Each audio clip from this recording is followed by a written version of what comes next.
Now I want to talk about geography. There's a basic rudimentary knowledge of geography that is absolutely necessary for understanding the events in both the Hebrew Bible and the New Testament. Very shortly after that, our attention leaves the Middle East and moves much more close to Rome and Europe.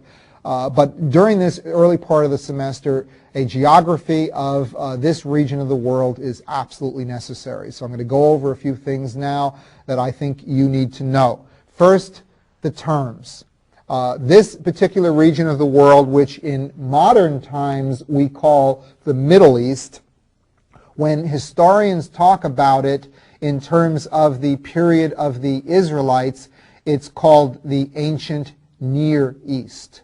I imagine the switch from near to middle comes from a greater awareness of what's going on in the so-called Far East. Notice that all of these terms, unfortunately, are oriented towards the way a European would think of this place. But we're stuck with these terms as far as I can't think of a better one. Ancient Near East, I will frequently abbreviate in writing and on the board with the capital letters A.N.E. And by that I mean this entire region of the world that we more commonly know of as the Middle East.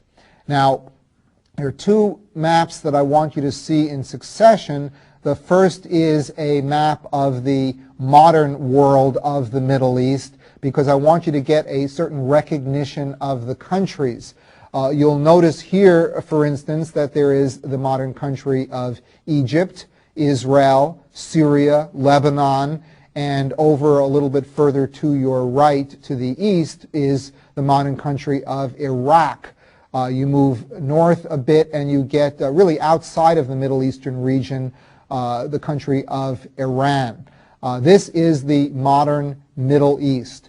Now, turning to the ancient map, we see, of course, the same shapes because the drift of continents takes place over the course of hundreds of thousands of years, and you're not going to see a significant difference in the few thousand years that we've moved backwards here. The difference, rather, is in the political configuration. If you look to the bottom, to the south of the map, you'll see North Africa, and our particular concern in North Africa is Egypt. And Egypt, a major river running from south to north and emptying into the Nile River Delta, is of course the Nile. And this is the source of life for the Egyptians, who are living, as you would imagine, in a very arid region. So the Nile overflowed its banks every rainy season and deposited this wonderful fertilizer from the dissolved minerals and silt from Central Africa, which gets dumped on the fields, which then makes them fertile enough to support a fairly dense population of people in a relatively small and tightly packed area. That's Egypt. If you move around the Mediterranean Horn, you'll see a triangular spit of land that borders Egypt, and this is the Sinai. And a lot of important things happen in the Sinai, as we will see, particularly the traveling of the Israelite tribes through the wilderness takes place in the Sinai. Moving up a little bit further north, we just see kind of the eastern hub of the Mediterranean, and this is the area that we're going to know as first Canaan, C-A-N-A-A-N, and then we're going to call it Israel. It's like a narrow rectangular strip of land, and when we talk about it in a general geographic sense, I'm going to use the term Palestine. And the reason it's just a narrow strip of land is because if you go a little bit further east towards what was the modern country of Iraq, it's impassable desert. So there's a very small strip of fertility that runs up the eastern hub of the Mediterranean. And then we can go in two directions. If we go east, which is where I want your attention to go now, we see two rivers that are flowing roughly, what would it be, north and south, but moving a little bit towards the west. And these are the two major rivers of the Tigris and the Euphrates. This is the modern country of Iraq. In ancient times, we call this area Mesopotamia, and that comes from two words, the first one meaning middle and the second one meaning river. So this is the land in between the rivers. And this area, Mesopotamia, is where everything started. This is the land of the first writing. This is the land of the first agriculture. This is the land of the first cities. This is the land of the first indoor plumbing, for that matter. Everything started in Mesopotamia. And this is a very important region for us, first of all, because the Israelite people understood that that's where they came from, even though they lived in Palestine. And secondly, because the nations that arise on the banks of these two rivers, most notably Assyria and Babylon, these two nations and Egypt are going to have everything to do with the history of Israel. Now notice, if we draw a line between Egypt and Assyria and Babylon, that the land of Israel or Palestine is roughly in the middle. And that's the way I want you to understand it. The only way for Egypt to get up to Mesopotamia was through the territory of Palestine. The only way for one of the empires of Mesopotamia to move down towards and exercise influence over Egypt is to go through Palestine. The three major world powers about which we'll be concerned during the Old Testament period are always in conflict, and the place of the conflict is the relatively infertile and inhospitable territory of Israel.